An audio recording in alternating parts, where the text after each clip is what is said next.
You're watching NewsView with Lee Sullivan.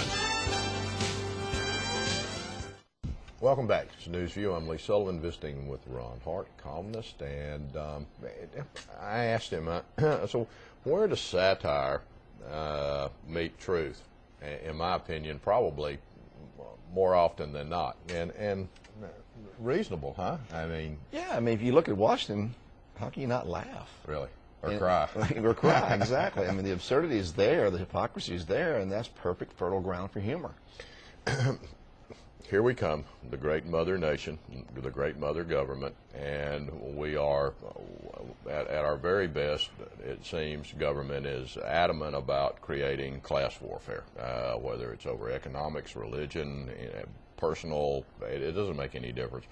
But sooner or later, the people that the government say or tell that they're saving from economic ruination are going to have to figure out at the grocery store or that it's a lie. Right, right. There are people come here from Soviet countries. I've seen it personally. They'll come here from broke Soviet republics to America, and they'll go to a Publix, and they'll look at what's on the shelf, and some of them will cry. Right. It's amazing. So if you think this is the way to go to Cuba, go to the old Russia. Look at the shelf. No bread. The people waiting in line for bread. They're allocating everything. Healthcare in Canada. People can't get it. So we're going the absolute wrong direction, and it's sad that Bush greased the skids for it with his bailouts toward the end and his big government plan. Made it real easy for Obama to take it one step further, where he was Oh, I agree. Presupposed to go, and that's where he wanted to go. Here are the government motors, here are the automobile, and in this case the automobile industry. We won't let them go the way of the airline industry. We'll save them because they're too big to fail.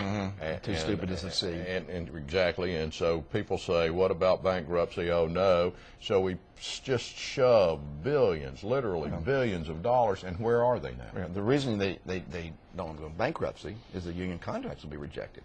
And Obama's going to negotiate this contract out of the West Wing. And imagine Obama sitting down the table across from UAW in 6 months for their contract. Who's going to win that thing? Why would they be across the table? Because They're probably had a rally together with the shirts together. But he's going to be supposed to be negotiating against the UAW when he counts on them for votes. It's crazy. I say in this weekend's column that government taking care of things. Look at Federal Express and UPS. They deliver a nice package. They do it overnight. They're clean. They're nice. They're good.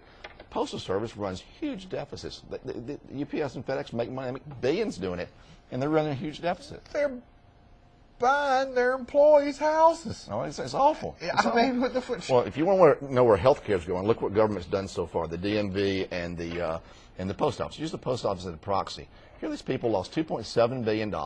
Probably most of it in the mail, knowing them. They got, you go postal. You got these people that are, and they're driving smoky trucks around town all day delivering mail that we don't really want. You like your mail? I mean, I get nothing but junk. No. I can get it one day a week. No. I'm fine with it. No. Twice a week would be fine with me. I don't need these cats. No. But I will tell you this: there was a time when I was younger that when you said it was lost in the mail, that was a makeup, and now it is a valid.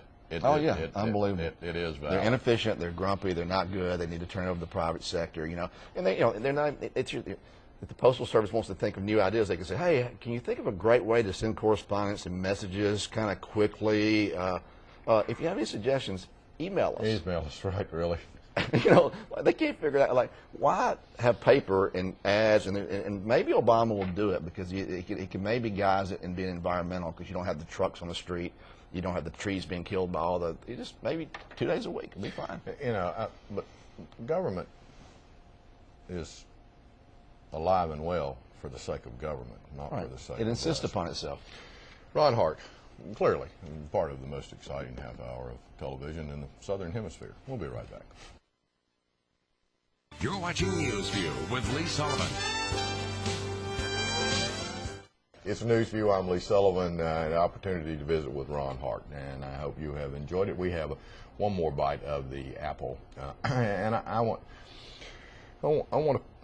to speak just a moment.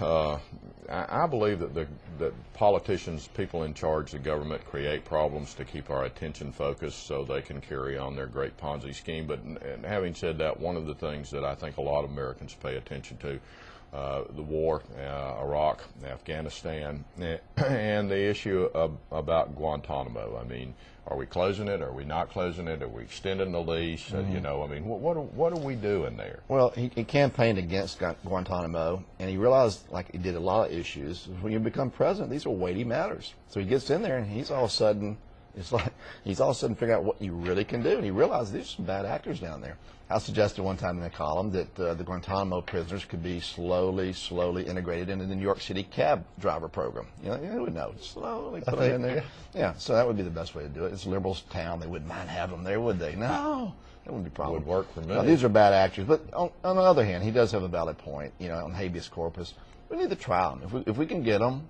and try them, let's try them. You know, I think we are setting an example to the rest of the world in many ways. The Muslim world, which is already angered at us, that, you know, perhaps we got to be a beacon of freedom and fairness and justice to a lot of people. So it's a really vexing problem. Now, waterboarding and torture, I got no problem with. I mean, I think that's a kind of a silly issue. I wish it wasn't brought up right now, and we're revealing our techniques, because if indeed enhanced interrogation, you know, the Democrats call it torture, Dick Cheney calls it Pilates, so everybody has a different view of what it is. But if you can get information, perhaps it can be used. It just depends on whether you're receiving or delivering. Exactly. You know, waterboarding, and you can do. You know, you can be environmental too. You can waterboard someone with reclaimed wood and recycled water, so it's environmental. I think that at the end of the day, and I think the point was made when Air Force One made a sweep over New York. Yes, right. People might not be speaking it, but that inherent fear that was generated by certainly the worst thing that has happened in this country in my lifetime, 9/11, is not something that is just forgone and forgotten. Oh, no doubt about it. They're very scared there, and it's kind of funny. That's the liberal bastion of the Democrat Party, the ones that were struck. It's kind of interesting. Do we believe, do you think we believe, do you believe that we can pacify, come to peace, come to accord with those that want to send us to whatever destination we will find in the I don't think you afterlife? ever will. I don't think you ever will. I think We never have we? No, you look like history. Thomas Jefferson had problems with the Muslims. I mean, religion's a big problem. People will die for their faith. Someone's willing to die. Some kid in a village in Iraq is willing to strap a bomb around himself and go into a village. There's a guy who has no job prospects. It's ignorance. And he's a religious zealot. He's promised 72 virgins. Turns out it may be a 72-year-old virgin. And we looked at the same thing in Vietnam. Yeah, same thing. We do not do guerrilla wars well as a country. We do not understand people's mindset. You must know your enemy. Exactly. If you will succeed. And if they pull up, and they won't because they don't get along with each other. No. If they pull up, we got the strongest army in the world by a factor of 10. We beat the Republican Guard, the 4th largest military in the world, in a Labor Day weekend. Really? We're very strong. Thanks for coming on. Pleasure. And remember, those are my views. What are yours?